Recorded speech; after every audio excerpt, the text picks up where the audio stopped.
6 de outubro, São Bruno.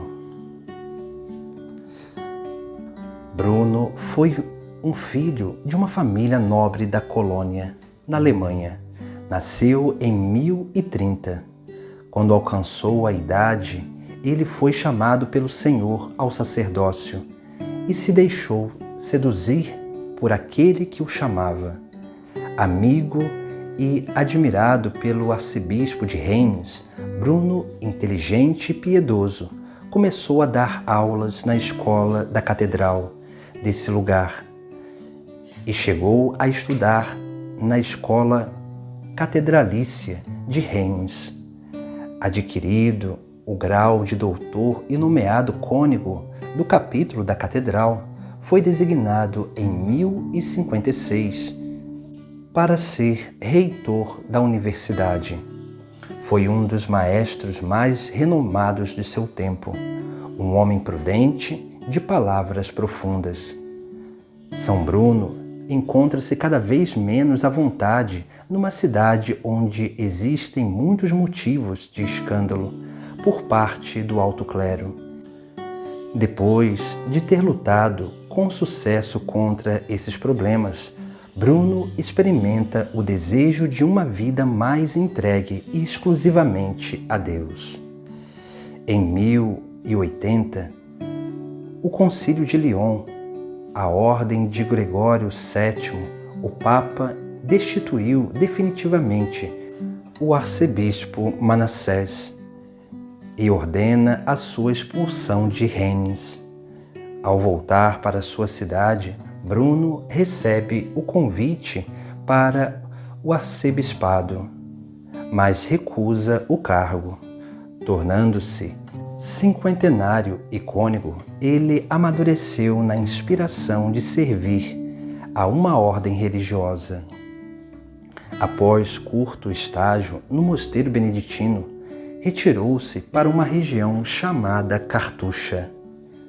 Retirou-se com a aprovação e a bênção de São Hugo, bispo de Grenoble, o qual lhe ofereceu um lugar. No mês de junho de 1084, o mesmo bispo conduziu Bruno e seus 6 colegas, futuramente fundadores da ordem, ao deserto do maciço montanhoso de Cartucha, que dará o nome à ordem. Ali constroem um eremitério formado com algumas casinhas de madeira que se abrem e um corredor largo e comprido que permite acesso sem sofrer muito com as mudanças de clima e tempo aos lugares da vida comunitária, a igreja, o refeitório e o capítulo. Assim, eles viveriam isolados em quartos chamados de celas, mas com esse corredor que dava acesso aos ambientes comuns. São Hugo os levou para esse local por conta de um sonho que ele teve. Nesse sonho apareciam-lhe 7 estrelas que caíam aos seus pés para logo em seguida levantarem-se e desaparecerem no deserto montanhoso. Após esse sonho, o bispo recebeu a visita de Bruno, que estava acompanhado por 6 companheiros monges. Ao ver os 7 homens, o bispo Hugo reconheceu imediatamente neles as 7 estrelas do sonho e concedeu-lhes as terras. Nelas, São Bruno iniciou a ordem gloriosa da Cartucha, com o coração abrasado de amor por Jesus Cristo e pelo reino de Deus. Com os monges companheiros observava-se absoluto silêncio. a fim do aprofundamento na oração e meditação das coisas divinas, nos ofícios litúrgicos comunitários, na obediência aos superiores, nos trabalhos agrícolas, na transcrição de manuscritos e livros piedosos. O lema da ordem era: a cruz permanece intacta enquanto o mundo dá sua órbita. O que nos faz perceber que tudo passa nessa vida, menos a salvação de Cristo na cruz. O mundo gira, mas a cruz permanece. Quando um dos discípulos de Bruno tornou-se Papa, que foi chamado Urbano II, em 1088, logo o chamou para sucessor e conselheiro em 1090. Além disso, quis lhe fazer arcebispo, porém o santo recusou novamente.